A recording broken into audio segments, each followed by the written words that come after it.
Olá, muito boa noite para você. Boa noite, o Repórter Brasil começa agora. Estamos há 12 meses com temperatura 1,5 grau acima da média de antes da Revolução Industrial. O dado só confirma a aceleração das mudanças climáticas. E não basta manter as coisas como estão. Por isso, autoridades do mundo todo discutem como criar um novo modelo de desenvolvimento sustentável. E mais. 2 anos depois do assassinato de Dom Philips e Bruno Pereira, suspeitos não foram julgados e a luta continua pela defesa das terras indígenas. Ações que nascem de uma grande dor. As viúvas também lutam por justiça para que essa história não se repita. Brasil reduz perda de água potável. O desafio maior agora é reduzir a desigualdade. As perdas acontecem de diferentes maneiras, como por problemas na tubulação, passando por erros de medição e desvios de água, os chamados gatos. Defensoria Pública do Rio Grande do Sul entra com ação contra a administradora de estacionamento, onde 2.000 veículos foram inundados. Estragos vão ficando aparentes a cada metro de água que baixa no Rio Grande do Sul. Estimativa é de 10 bilhões de reais em perdas e muitas empresas não voltarão a funcionar imediatamente. Há 45 anos o empresário se dedica ao negócio da família. Ainda não tinha pensado em voz alta sobre a força para manter o plano de reabrir tudo em 30 dias. Eu tenho 26 funcionários. E eu tenho que cuidar deles. Ministério Público pede aumento de pena para 2 condenados por obstrução de justiça no caso Marielle Franco e Anderson Gomes. Mar sobe no Panamá e a população é retirada às pressas de uma ilha que ficará submersa.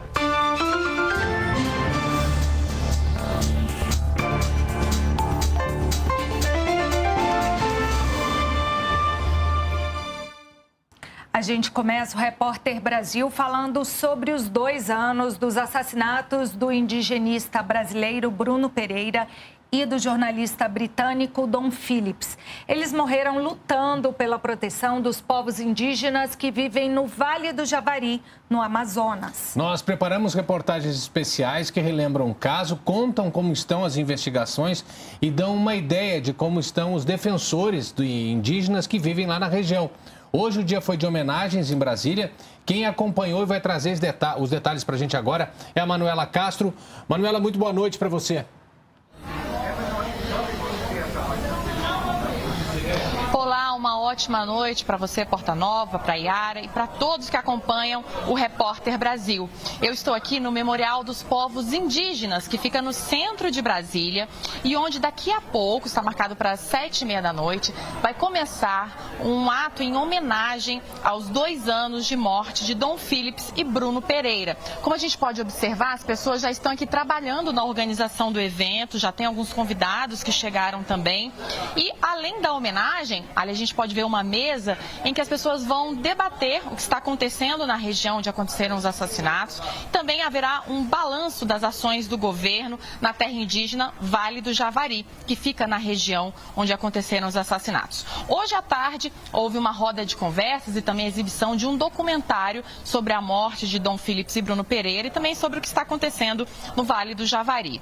E agora à noite começou a projeção das imagens de Dom e Bruno na esplanada dos ministérios. Vamos ver agora uma reportagem que mostra a situação do Vale do Javari, que é a 2ª maior terra indígena do Brasil e que concentra o maior número de terras indígenas isoladas do mundo. Vamos ver agora. O Vale do Javari é uma imensidão de 8 milhões de hectares, tamanho equivalente a muitos países, como Áustria e Emirados Árabes. Fica na fronteira entre Brasil, Peru e Colômbia. Os povos que vivem ali reclamam da insegurança e da falta de agentes públicos. Permanente aqui nessa região não tem não, mas para fazer trabalho esporádica, vai lá e fazer aquela operação rápida e volta. Exército faz, a IBAMA às vezes fez uma vez com a FUNAI e só se for ação pontual mesmo. Agora, permanente, efetivamente, nessa região, tem como não. De acordo com a União dos Povos Indígenas do Vale do Javari, na época dos assassinatos de Bruno e Dom, em 2022, 11 pessoas eram ameaçadas de morte na região. A gente fica o tempo todo extremamente preocupado sobre o risco de um caso parecido voltar a se repetir, porque tem pessoas muito engajadas na luta pelo Vale do Javari que seguem sofrendo ameaças. Então, acho que esse é outro ponto muito sério, que teve um pequeno avanço de colocá-los no programa, mas que o programa ainda não ofereceu medidas concretas de proteção como essas pessoas precisam. O governo lançou um plano de proteção do Vale do Javari. Entre as ações está o programa para proteger os defensores dos direitos humanos, que tem uma equipe de 8 profissionais de diversas áreas. Hoje nós já contamos naquele território com uma estrutura, né, que garante ali a rápida comunicação com Brasília, a rápida comunicação com a equipe técnica federal, dessas equipes que estão lá e também com outros órgãos de governo. Então, com a FUNAI, com o Ministério dos Povos Indígenas, com a própria Polícia Federal. Essa equipe ela está habilitada a fazer esses diálogos buscando a garantia da proteção das lideranças. A viúva de Bruno Pereira não espera apenas justiça, mas também quer segurança para as comunidades amazônicas. Para além da punição dos executores, a gente espera que seja feito realmente um trabalho de desmantelamento daquela cadeia criminosa que, se não for tratado isso, vai vitimar outras pessoas, né? E, sobretudo, as lideranças indígenas. Segundo a Polícia Federal, há um plano de segurança para a região. Já no início do ano passado, nós deslocamos uma base fluvial, que é a base Nova Era, para a região do Vale do Javari. Implementamos novas ações essas, inclusive, integradas com outros órgãos. A gente espera que melhore as ações do governo, sobretudo a proteção territorial, segurança, saúde, educação, esses 4 temas principais que a gente espera que o governo faça a sua responsabilidade, suas ações, né? Bom, como a gente viu aí na reportagem, essa região do Vale do Javari, onde o Dom e o Bruno foram assassinados, ainda enfrenta muitos desafios, especialmente em relação à segurança. E para falar sobre esse assunto, a gente conversa agora com Eloy Terena, secretário executivo do Ministério dos Povos Indígenas. Boa noite, secretário. Muito boa noite. Boa noite. Secretário, a gente viu aí que o governo já montou uma estrutura, tem uma estrutura ali, mas as pessoas que trabalham e que vivem por ali ainda reclamam da falta de segurança. O que falta? Bom, boa noite. Eu, em primeiro lugar, gostaria de agradecer a oportunidade de estar aqui enquanto Ministério dos Povos Indígenas também, nesta data que é simbólica para nós, que acompanhamos tudo isso que aconteceu na terra indígena Vale do Javari. É importante ressaltar, a terra indígena Vale do Javari, ela é a segunda terra indígena, maior terra indígena do Brasil. São 8,5 milhões de hectares, né? Ali vivem mais de 6 mil indígenas distribuídos em pelo menos em 48 aldeias. E nós temos, sim, ali um grande desafio ainda de você levar a proteção integral aos povos que ali estão. Isso requer, né, desde a estruturação da FUNAI, mas também aos órgãos de segurança pública. O que o Ministério dos Povos Indígenas tem feito já desde o ano passado, quando nós assumimos nessa gestão? Nós inauguramos um comitê de desintrusão, que é justamente um comitê interministerial composto por 22 ministérios e órgãos, que é justamente o comitê que coordena as operações de desintrusões. Isso que vocês estão acompanhando em Yanomami, Uruê-Uauau, Caripuna, nos Munduruku e agora também no Vale do Javari. Para lá, nós estamos com um plano de proteção que foi elaborado pelo governo federal e que já está em execução. Foi isso que a Polícia Federal já anunciou aqui. Esse plano de proteção ele foi elaborado sob coordenação de vários ministérios, dentre eles o Ministério dos Povos Indígenas, e nós temos ali a missão, além de você garantir a presença maior do Estado brasileiro e reprimir a criminalidade, você garantir também a assistência a outros direitos sociais das comunidades indígenas. Então, de fato, estamos diante de um grande desafio para o Estado brasileiro. Bom, a gente acompanha que foi uma série de ações iniciaram no ano passado e elas são graduais, as distâncias são muito grandes, a área é muito grande, como o senhor mesmo disse, e isso vai ter um progresso daqui para frente. O que é mais urgente que se atenda e que se estabilize lá na região? Olha, nós estamos agora fortalecendo a presença das bases de proteção da FUNAI. Não tem, é impossível, né, na máquina pública administrativa hoje, você garantir a presença da segurança de Estado nas todas as terras indígenas do Brasil. Então, a gente tem, de fato, um cronograma, né, para que essas ações elas vão sendo empreendidas nas terras indígenas. O cronograma ele atende tanto a necessidade pessoal, nós não temos pessoal para estar em todos os lugares ao mesmo tempo, todas as terras indígenas, e também não temos recursos financeiros para atender todas as terras indígenas. É muito caro fazer essas operações. Então, a gente tem um cronograma estabelecido. É claro, após a ação militar, a ação de segurança pública, em que você expulsa os invasores, é preciso manter a presença do Estado.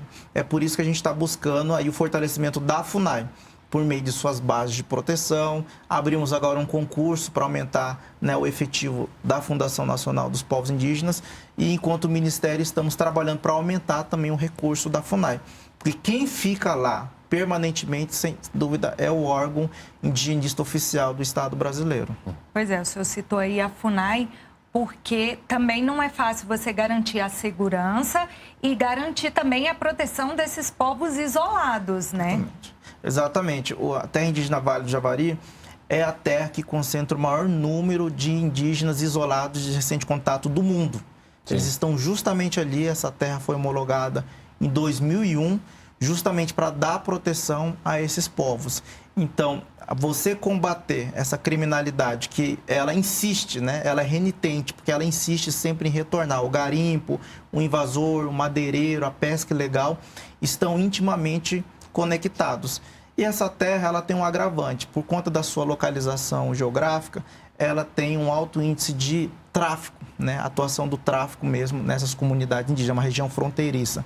Então, o governo tem se esforçado nessa atuação articulada, interministerial.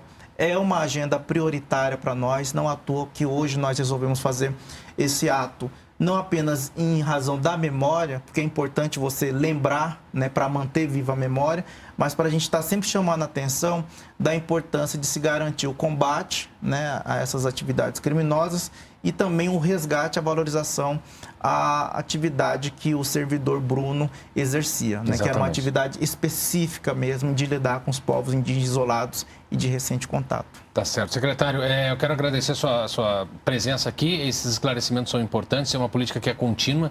Os povos não querem contato, eles são isolados porque eles optam em não ter esse contato. Mas a política pública tem que chegar. E não é só segurança pública, tem uma série de atividades, por exemplo, de saúde, que precisam ser preservadas lá. Quero lhe agradecer mais uma vez. Muito obrigado e até a próxima. Eu que agradeço. Muito obrigado. Obrigado, secretário. Cheias, secas, tragédias climáticas que se espalham pelo mundo. Para frear a degradação de nossa terra, as Nações Unidas criaram o Dia Mundial do Meio Ambiente, que se celebra hoje, 5 de junho. Lideranças mundiais em diferentes campos estão reunidas nessa semana toda para encontrar soluções para a restauração do planeta. Todos os anos, autoridades dos estados e entidades da sociedade civil se reúnem para discutir as emergências ligadas às mudanças climáticas. Em 2024, a reunião acontece na Arábia Saudita e o foco é o problema da desertificação, a restauração de terras e a resiliência à seca. Mas os efeitos das mudanças climáticas estão em toda a parte. No sul do Brasil, a enchente afetou quase 95% do Rio Grande do Sul, de acordo com um relatório da Defesa Civil Gaúcha. Ao todo, 476 municípios foram atingidos. Nos últimos 5 anos, a gente viu um aumento de frequência e intensidade de eventos climáticos importantes. O último deles, infelizmente, a catástrofe que a gente viu no Rio Grande do Sul, mas, além disso, a gente tem visto frequência e intensidade de eventos, por exemplo, no próprio Sul nos últimos anos, que também fizeram perder vidas. Seca no Pantanal. O período de estiagem começou no mês passado e o alerta do Serviço Geológico do Brasil é de seca severa nos próximos meses na bacia do Rio Paraguai. Os impactos são locais, regionais e internacionais.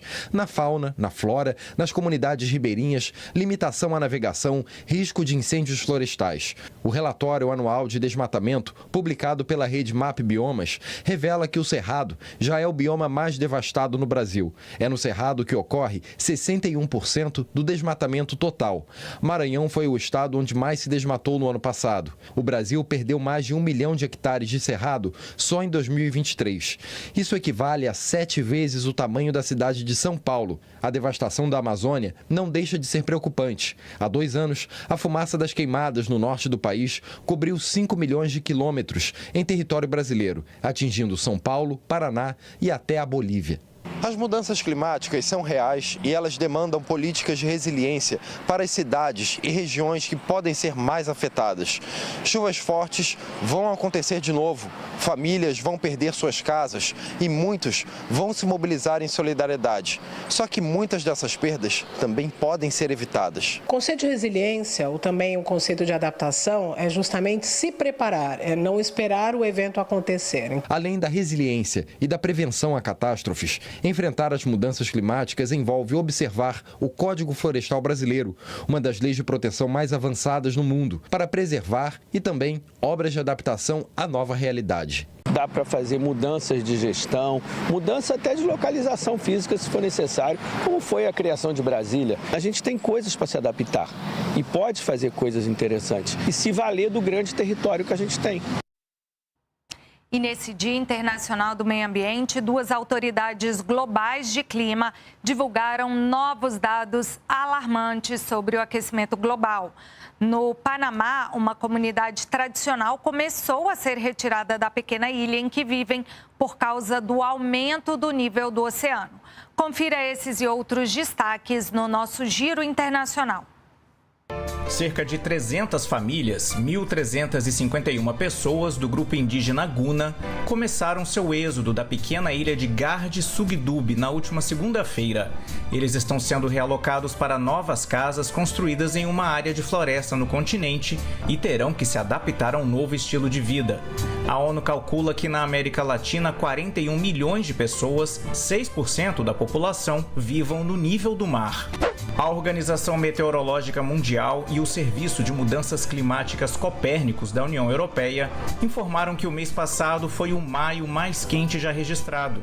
Com isso, a Terra teve os 12 meses de mais altas temperaturas desde o início das medições em 1940.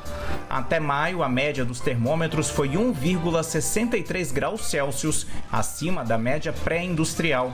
E é altamente provável que um dos próximos 5 anos supere 2023 como o ano mais quente da história da humanidade. Em um evento pelo Dia Internacional do Meio Ambiente, o secretário-geral da ONU, Antônio Guterres, apelou para que empresas do segmento de combustíveis fósseis sejam proibidas de fazer propagandas, assim como ocorre com as indústrias de álcool e tabaco em muitos países. Autoridades da Papua Nova Guiné suspenderam as buscas pelos corpos das vítimas do enorme deslizamento ocorrido no dia 24 de maio, alegando o alto risco de novas movimentações do solo. Acredita-se que cerca de 2.000 pessoas possam ter sido soterradas por toneladas de terra e pedras na província remota de Enga. O acesso à área foi completamente bloqueado, frustrando os sobreviventes que procuravam por entes queridos. Apenas uma dúzia de corpos tinha sido recuperada. Em Gaza, o exército israelense entrou no centro da região e cercou inclusive um bairro de brasileiros. Você confere na reportagem da Telesur, canal latino-americano e caribenho.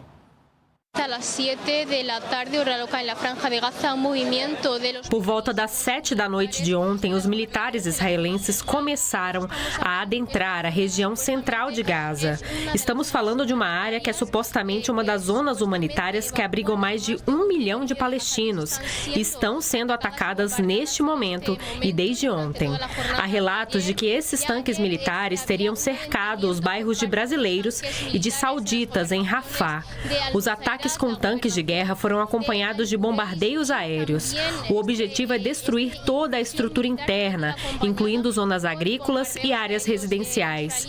Mais de 76 palestinos foram mortos. Outros 300 feridos foram encaminhados ao Hospital Al-Aqsa, o único ativo na faixa de Gaza neste momento, já que todos os outros fecharam por falta de combustível e insumos médicos.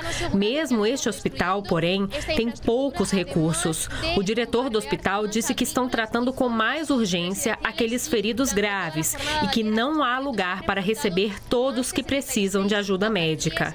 O Al-Aqsa recebe por dia cerca de 800 a 1.000 pessoas. Antes da guerra, recebia entre 150 e 300 pessoas por dia. No próximo bloco, a gente vai dar uma notícia boa, né? Sim, que o Brasil ótimo. voltou a ficar livre de sarampo. Pois é, 2 minutos para a gente voltar com essa informação.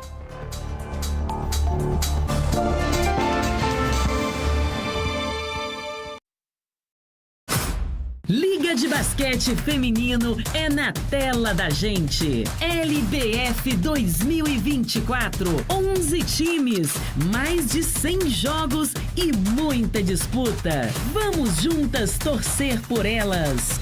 Hoje é dia do Ponte São José enfrentar o Sodier Mesquita ao vivo, 21h. LBF TV Brasil, juntas pelo basquete feminino.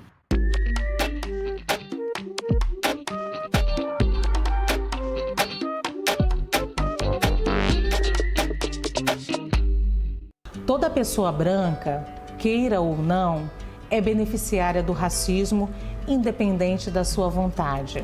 O Trilha de Letras recebe a jornalista e apresentadora aqui da TV Brasil, Luciana Barreto. Não quero mais falar para a bolha. Chega de pessoas pretas falando para pessoas pretas. Ela estreia com um livro, Discursos de Ódio contra Negros nas redes sociais. Quando o discurso de ódio aparece para negros, contra negros, ele aparece com uma característica de eliminação. Trilha de Letras, em novo dia e horário, hoje, às 11h.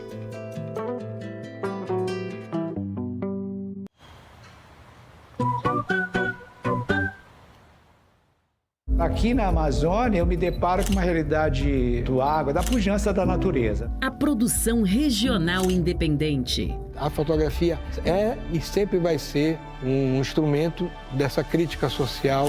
E a arte traduzida em imagens. Eu acho que a minha forma de fazer política, fazer com que essas pessoas possam falar sobre a vida delas. Olhares do Norte. Pará, quinta, 11h30 na TV Brasil. A tela da gente.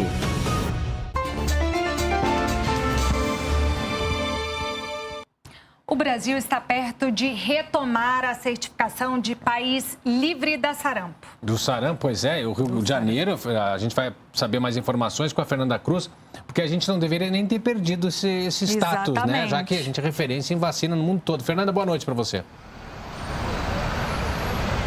Uma boa noite, Porta Nova, Yara e a todos que nos acompanham. São 2 anos sem casos da doença e essa é a condição para se receber o certificado País Livre do Sarampo. Esse é um título que o Brasil já teve em 2016, então é uma boa notícia, porque em 2023 o Brasil ainda era considerado uma região endêmica. Em 2018, a situação aqui começou a piorar devido ao fluxo migratório vindo de países vizinhos e a baixa cobertura vacinal.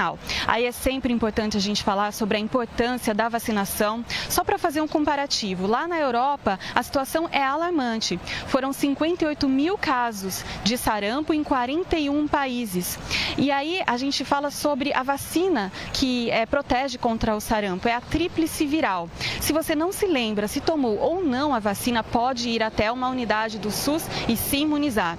Quem tem entre 12 meses e 29 anos vai tomar uma dose da vacina e quem tem entre 30 e 59 anos vai tomar 2 doses. O sarampo, ele pode trazer complicações como a pneumonia, infecção de ouvido, a encefalite e em gestantes pode levar ao parto prematuro. Eu volto com vocês no estúdio.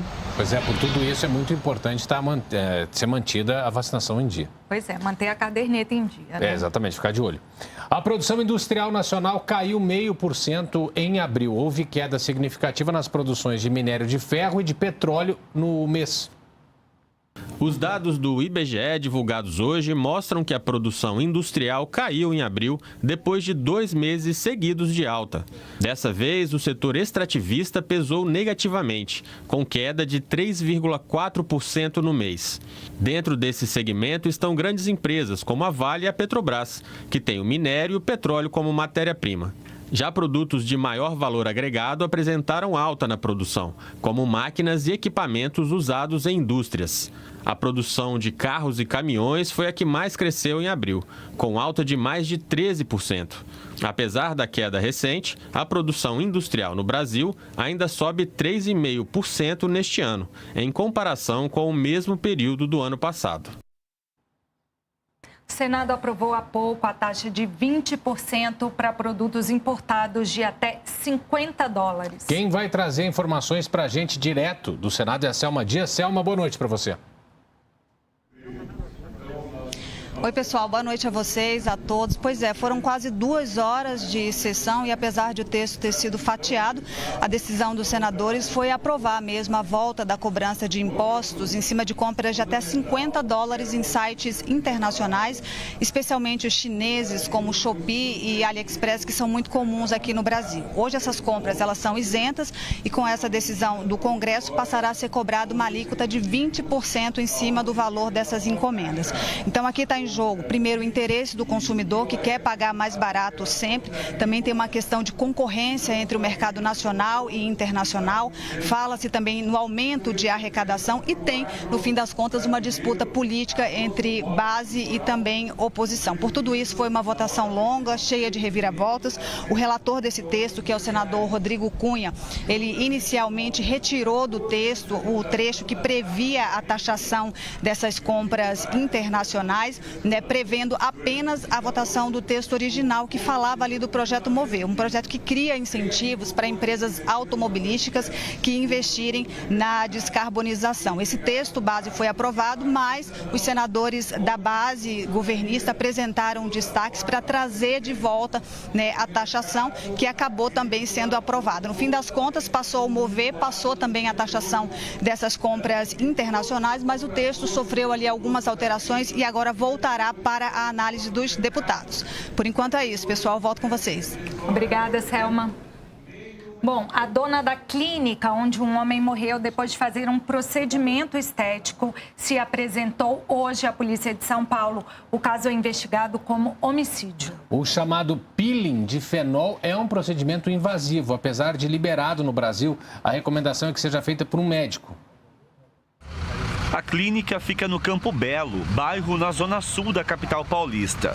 O local, que foi interditado e multado pela Secretaria Municipal de Saúde, tinha licença para atividades estéticas, mas não para o peeling de fenol. A polícia investiga a morte do empresário Henrique Silva Chagas, que tinha 27 anos e passou pelo procedimento antes de morrer. Segundo o Conselho Regional de Medicina de São Paulo, o peeling de fenol é liberado no Brasil, mas defende que procedimentos invasivos sejam feitos somente por médicos capacitados. O CREMESP alerta ainda que esse procedimento é tóxico para coração, fígado e rim. Para a Sociedade Brasileira de Dermatologia, o procedimento é invasivo e precisa ser feito com muito cuidado. É um procedimento médico para ser feito dentro de um hospital com monitoramento cardíaco. Então, antes de fazer esse peeling, primeiro selecionar bem o paciente. Antes de fazer, tem que avaliar. Se o paciente já tem alguma alteração cardíaca, ele é contraindicado a fazer um peeling desse. Então, tem uma avaliação cardiológica, pedir alguns exames complementares para poder realizar esse procedimento. O Ministério Público do Estado do Rio de Janeiro recorreu da sentença que condenou o ex-policial militar Rodrigo Ferreira, o Ferreirinha, e a advogada Camila Nogueira por obstrução das investigações no caso Marielle Franco. O MP pediu o aumento da pena para cada um dos réus. E a defesa do ex-chefe da Polícia Civil do Rio, Rivaldo Barbosa, acusado de envolvimento na morte de Marielle, pediu ao STF para que o ministro Flávio Dino se declare impedido de analisar a denúncia. Rivaldo Barbosa ajudou a planejar o crime e atrapalhou as investigações do caso, segundo a denúncia da Procuradoria-Geral da República, a PGR. A defesa de Rivaldo pediu ao STF para que o ministro Flávio Dino se declare impedido de analisar a denúncia, dizendo que, enquanto ministro, ele foi preponderante para a deflagração das investigações. As diversas declarações públicas do ministro sobre o caso também foram destacadas na peça. A defesa ainda quer que a denúncia de Rivaldo seja desmembrada e deixe o STF para ir para a Justiça do Rio de Janeiro. Os advogados ainda pedem a rejeição da denúncia contra Rivaldo. Outro capítulo do caso Marielle diz respeito ao ex-policial militar Rodrigo Ferreira, o Ferreirinha, e à advogada Camila Nogueira, condenados por obstrução das investigações no caso Marielle. A pena foi de 4 anos e 6 meses de prisão em regime fechado, mas o Ministério Público do Rio recorreu da sentença e quer aumentar a pena. Na denúncia, Ferreirinha fez acusações falsas sobre quem planejou a morte de Marielle e a advogada dele, segundo a denúncia, foi a responsável por orientar a farsa que atrasou o rumo das investigações. A EBC, Empresa Brasil de Comunicação, lança neste mês o Prêmio EBC de Comunicação Pública. O combate à desinformação, a retomada do incentivo à produção audiovisual nacional e o tradicional reconhecimento à produção radiofônica do país são os 3 eixos principais da premiação. Os projetos serão analisados por 2 comissões que terão representantes da EBC, da Secretaria de Comunicação do Governo Federal, de organismo internacional e de instituições de pesquisa pública e privada. O regulamento e a premiação serão publicados em site exclusivo. Para mais detalhes, vá ao site da Agência Brasil. O endereço é agenciabrasil.ebc.com.br. Bom, e depois do intervalo a gente vai falar sobre a desigualdade até no acesso à água potável no Brasil. E como está o comércio, a retomada do comércio lá no Rio Grande do Sul, ou não retomada, né? Em 2 minutos. Daqui a pouco a gente volta.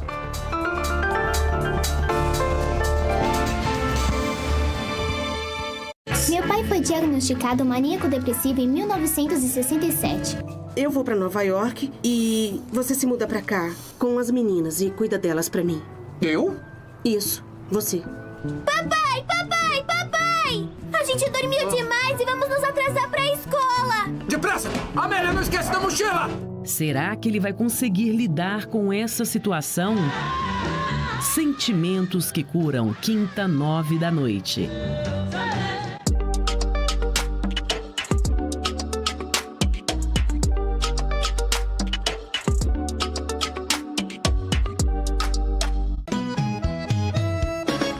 Em junho tem Arraiá Brasil. Vamos curtir as maiores festas de São João do país ao vivo. Começamos em Caruaru, Pernambuco. Anarriê! Da Paraíba, a beleza de Campina Grande. A tradição em Mossoró, no Rio Grande do Norte. Os festejos em Salvador e Amargosa, na Bahia. O Balancê em Aracaju, Sergipe. A Lavantu, um show de cultura popular. Em parceria com as TVs afiliadas e veículos EBC. Arraiá Brasil.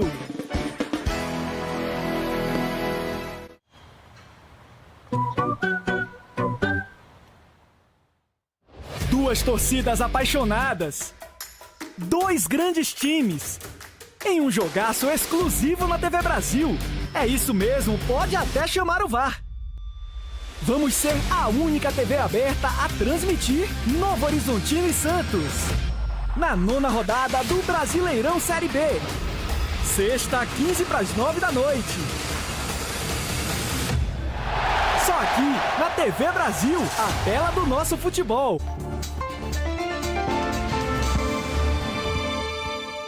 Estamos de volta com o Repórter Brasil com uma notícia que vem da Câmara dos Deputados. Pois é, o Conselho de Ética da Câmara arquivou hoje, por 12 votos a 5, um processo disciplinar contra o deputado André Janones, do Avante de Minas Gerais.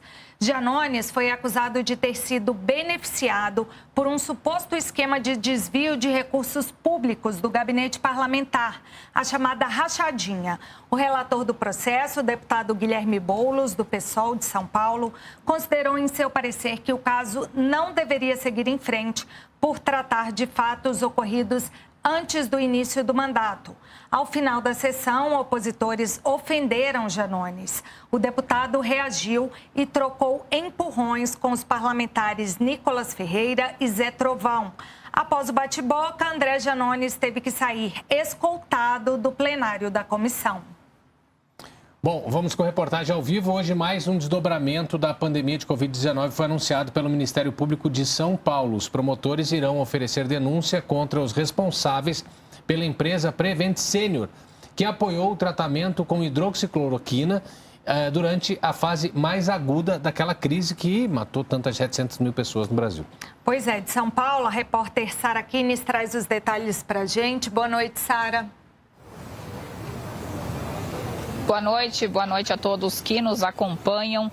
A denúncia do MP indicia 11 pessoas da Prevent Senior por homicídio culposo quando não há intenção de matar, 10 diretores e um médico e também 13 diretores pelo crime de perigo para a saúde. Os promotores do MP reuniram documentos das CPIs da Câmara Municipal e do Congresso que comprovam crime nas mortes de 7 pacientes. Entre as causas que levaram à denúncia estão a compra de 1 milhão de kits de hidroxicloroquina e a distribuição de 13 mil kits nas casas dos usuários do plano, ainda mesmo depois que a Organização Mundial da Saúde constatou a ineficácia desse medicamento para tratar a Covid-19. A denúncia também foi motivada pela omissão em notificar a doença, no caso a Covid, nas certidões de óbito. E também há uma proposta de projeto de lei a ser enviada ao Senado para tipificar a exposição aos perigos de pesquisas não autorizadas em seres humanos.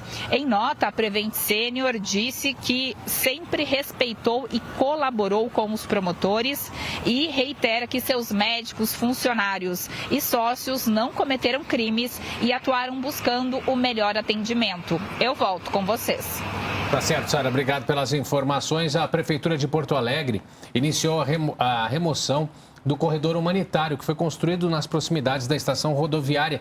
Esse corredor foi usado durante as enchentes para agilizar a passagem de veículos de ajuda humanitária que eram muito altos, mas com as plataformas ali, as passarelas baixas, não conseguiam passar.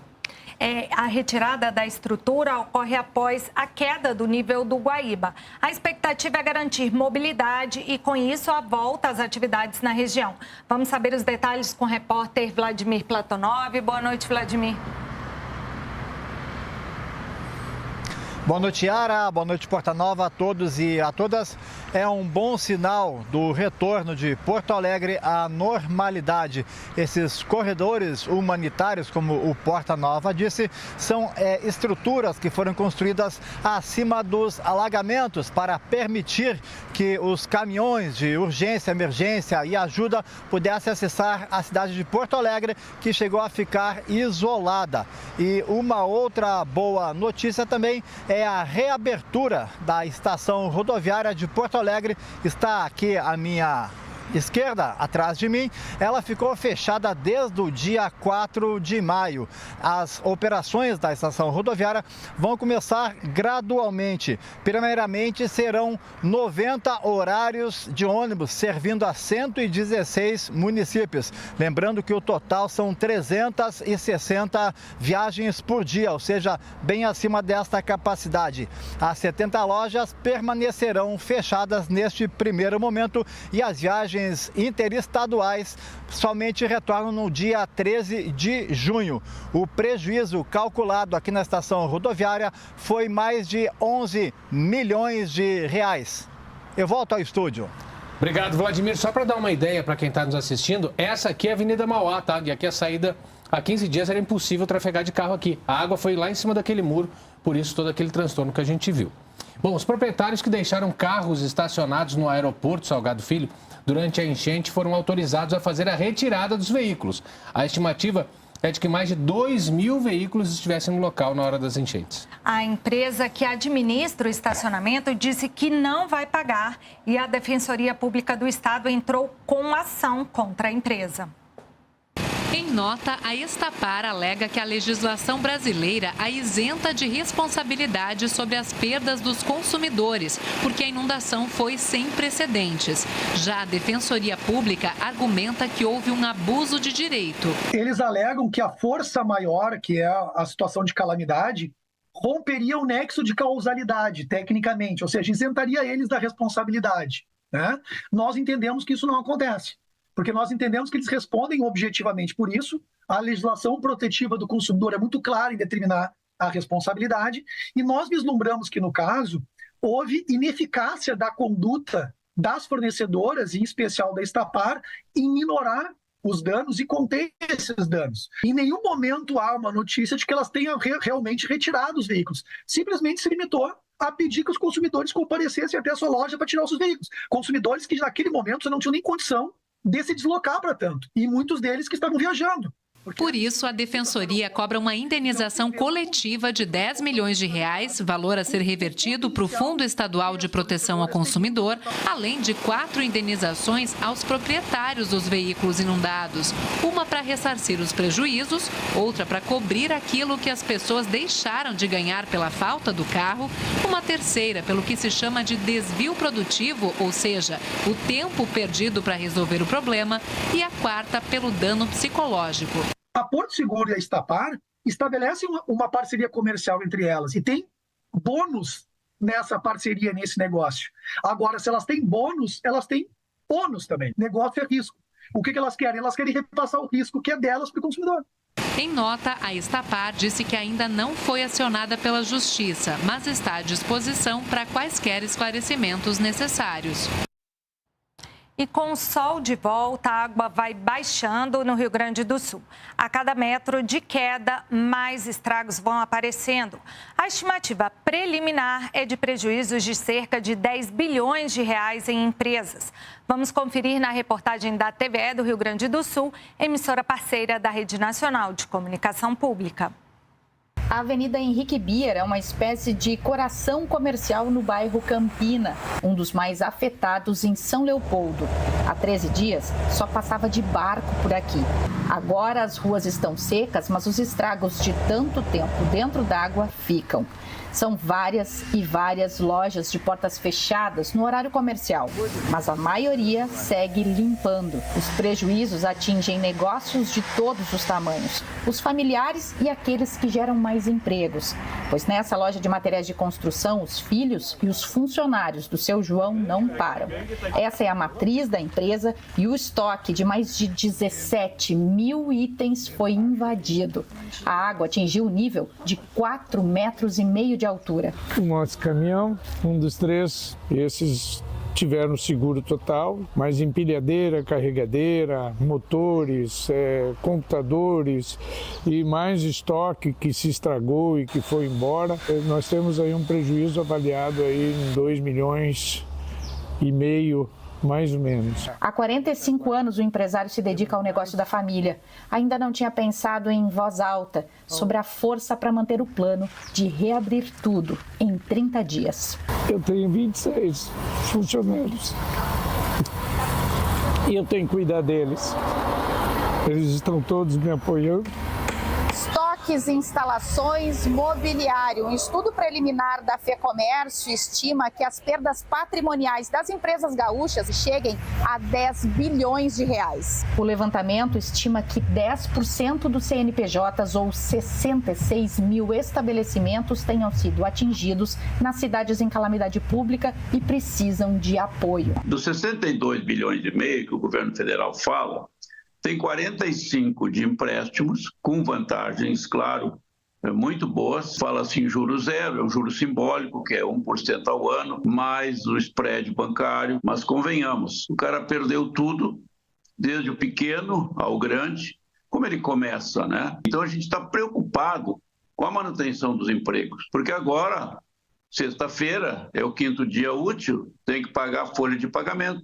Muitos não conseguirão pagar. Várias entidades empresariais negociam com o governo federal a flexibilização das leis trabalhistas, como foi feito na pandemia, além de buscar novos créditos. Nós temos que pensar que para manter os empregos precisa vir dinheiro a fundo perdido ou a fundo retido. O que é fundo retido? A proposta que fizemos de não recolher os tributos federais por 3 anos, 36 meses, 12 meses, 6 meses, enfim. Porque no meio do caos tem gente renascendo. Na fruteira, todos os produtos eram orgânicos e foram para o descarte. Aí, eles higienizaram chão e equipamentos, pintaram as paredes e já estão recebendo até novos clientes. A gente tem que aproveitar o comércio local que está voltando e quem é daqui valorizar o comércio local. Com a força de todos, vamos em frente. Vamos em frente para a previsão do tempo. Vamos lá. Boa noite, Lara. Boa noite, Guilherme. Boa noite a todos. A gente vê que aos poucos as coisas vão voltando ao normal lá no Rio Grande do Sul, né? Isso. E o tempo agora vai mudar totalmente por lá. Essa semana, então, a chuva vai embora e quem vai aparecer agora é o calor. Vamos aqui para a arte para a gente dar uma olhadinha. Amanhã, a São Borja, ali no oeste do Rio Grande do Sul, 29 graus, 29 também na sexta e no sábado sobe para 30 graus. Isso, Paraná também, mesma coisa, a temperatura vai subindo. Isso porque vem ali um bloqueio atmosférico, que é o que acontece? Tira a chuva, ele impede que se formem ali as nuvens de chuva, mas por outro lado também a temperatura sobe, o que é muito incomum para essa época. Aquela pressão que não deixa a nebulosidade. Isso mesmo. E esse calor deve atingir também algumas áreas do sudeste. E a gente vai aqui para outra arte também para ver mais ou menos como é que ficam as temperaturas. São Paulo, a gente vem acompanhando, hoje a mínima ali em São Paulo foi de 22 graus, amanhã sobe 24, até o final da semana 26. O fim de semana... De máxima, né? De máxima, exatamente, de máxima. Ainda amanhece frio, só que sobe a temperatura no meio da tarde. Rio de Janeiro também, que hoje fez 25 graus, vai subindo também, chegando a 30 no fim de semana. O fim de semana deve ser, inclusive, o auge. Algumas pessoas já estão falando até em uma possível onda de calor. A gente vai acompanhando, o Instituto Nacional de Meteorologia ainda não confirma essa onda, mas é bom para a gente ficar atento, né? Ficar atento, porque depois acaba mergulhando no frio de novo. Isso mesmo. É atípico no sul e no sudeste, por outro lado, norte, nordeste e centro-oeste continuam quentes. Então, a gente vai para o mapa também para dar uma olhadinha nas máximas para amanhã. A gente vê tudo passando aqui dos 30 graus, né? Tá calor no Brasil inteiro. Muito calor, olha só. Aqui, Goiânia, aqui do ladinho, 31 graus, 31 também em Campo Grande, que também estava fazendo frio esses dias. E no restante do país sobe muito mais. Cuiabá pode fazer 36 amanhã. Nossa, muito calor. Muito quente, e né? Aqui nessa área amarela, seca. Seca. É o prato do dia. Isso mesmo. E aí, falando, né, em clima atípico, a gente está acompanhando, o clima está mudando mesmo, isso todo mundo já sabe, né? Nem é novidade mais. Agora, olha, para diminuir esses efeitos cada vez mais extremos no clima, muitas medidas ainda precisam ser adotadas, né? Tanto por nós quanto pelos governos também. Exatamente. E hoje, no Dia Mundial do Meio Ambiente, o governo federal anunciou ações para proteger os biomas.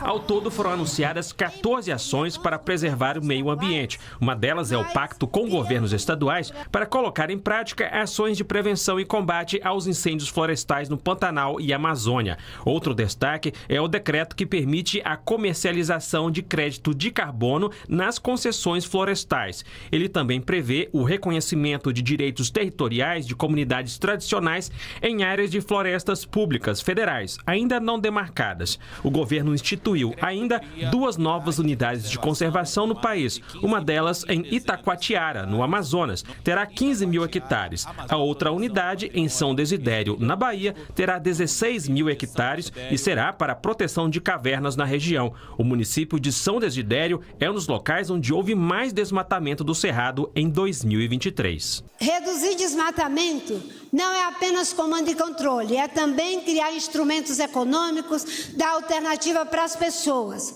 Agora, é também a capacidade de mostrar que o Estado está no controle, de que não há expectativa da impunidade, não há certeza de impunidade. Para a Conferência da ONU sobre Mudanças Climáticas que ocorre em Belém do Pará no ano que vem, a COP30, foi criada uma assessoria extraordinária e a ministra do Meio Ambiente, Marina Silva, anunciou que a população vai poder participar da construção do Plano Clima para o enfrentamento de emergências climáticas por meio da plataforma Brasil Participativo.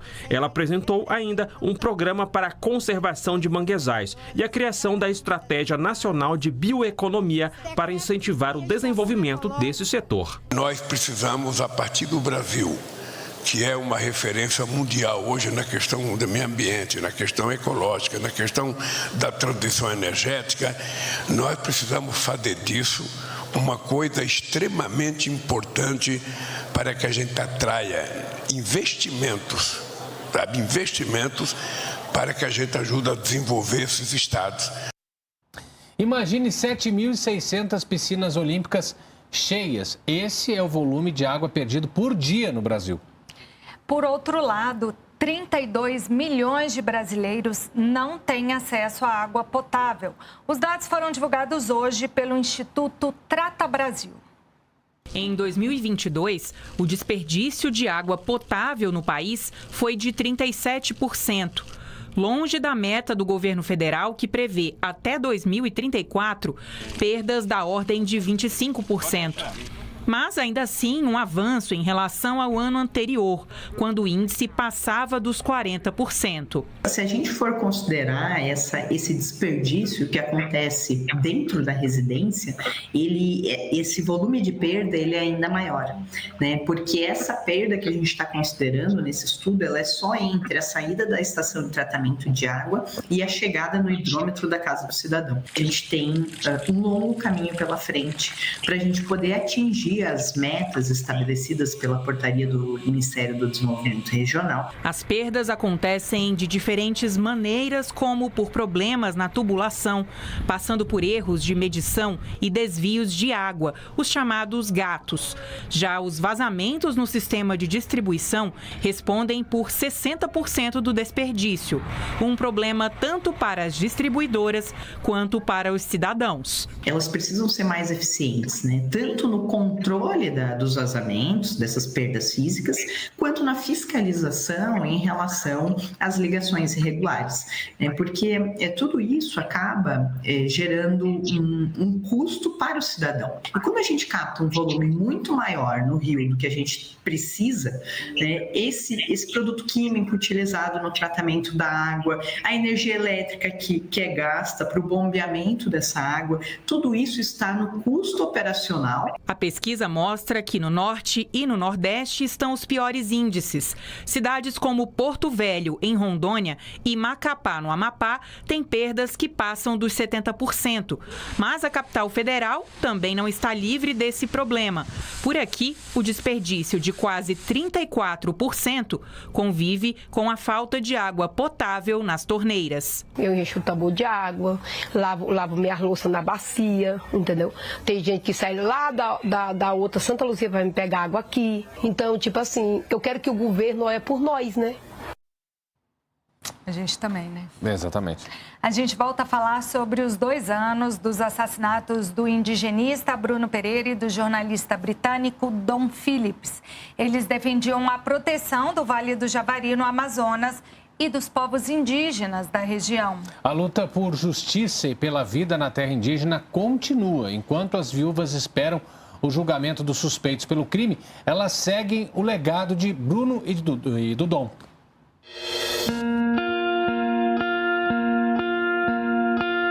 Ainda tem a questão das pessoas ameaçadas ali, então isso ainda causa uma angústia.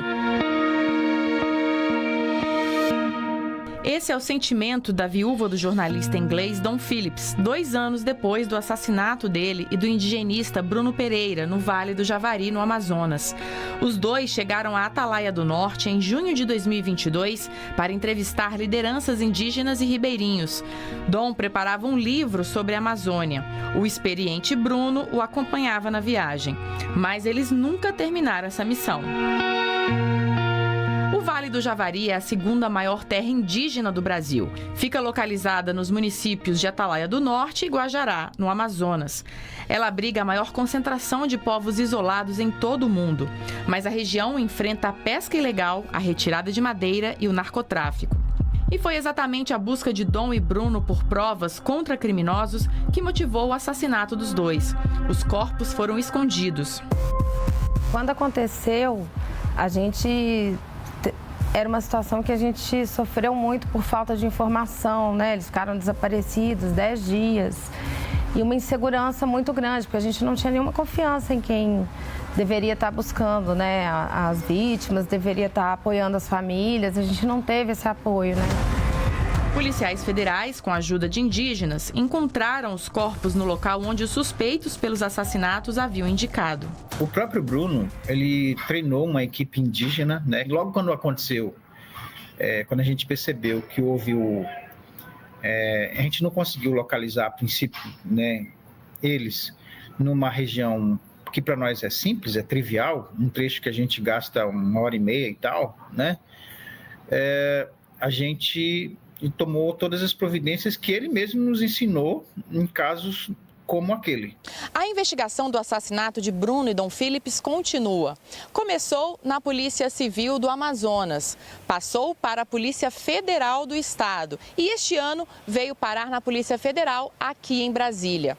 Depois disso, Rubem Dário, conhecido como Colômbia, foi indiciado como suposto mandante das mortes. Ele está preso por envolvimento em outros crimes. Os 3 suspeitos da execução e ocultação dos cadáveres, Amarildo da Costa de Oliveira, o irmão dele, Ozenei da Costa de Oliveira e Jefferson da Silva Lima, aguardam a definição da justiça se vão ou não a júri popular e seguem presos.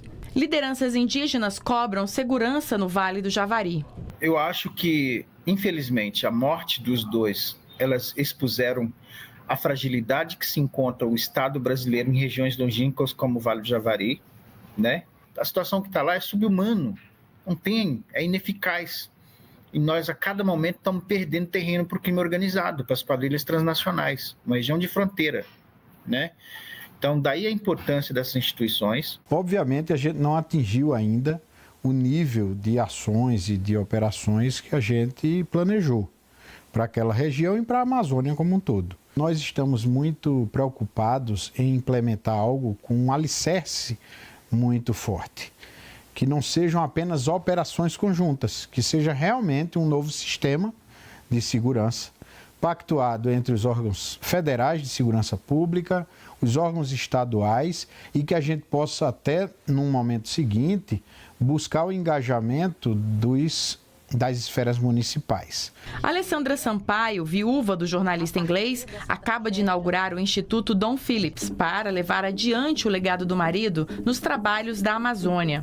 A ONG quer educar as pessoas sobre a proteção da floresta e dos povos originários. A gente acredita que a gente só consegue cuidar de uma coisa que a gente conhece. Então, quanto mais a gente conhece a Amazônia, quanto mais a gente entende a importância da Amazônia, mais provavelmente as pessoas vão ficar inspiradas para defender, para proteger, para entrar nessa causa, para se engajar na questão da proteção. Ações que nascem de uma grande dor.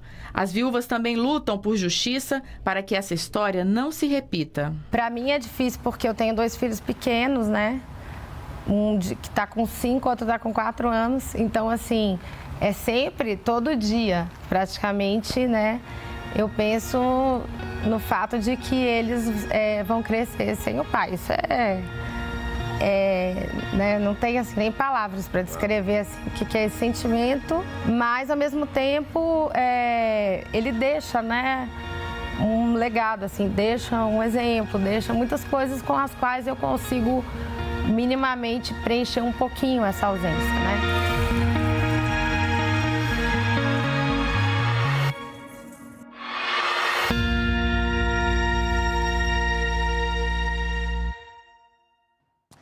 Estiveram hoje com a gente os intérpretes de Libras José Carlos e a Lohane Costa. O Repórter Brasil termina aqui. A gente volta amanhã às 7 horas da noite. Boa noite, até amanhã. E a gente fica com imagens ao vivo de uma projeção de Bruno Pereira e Dom Philips que está acontecendo aqui em Brasília, no prédio do Ministério dos Direitos Humanos. Boa noite e até amanhã. Tchau.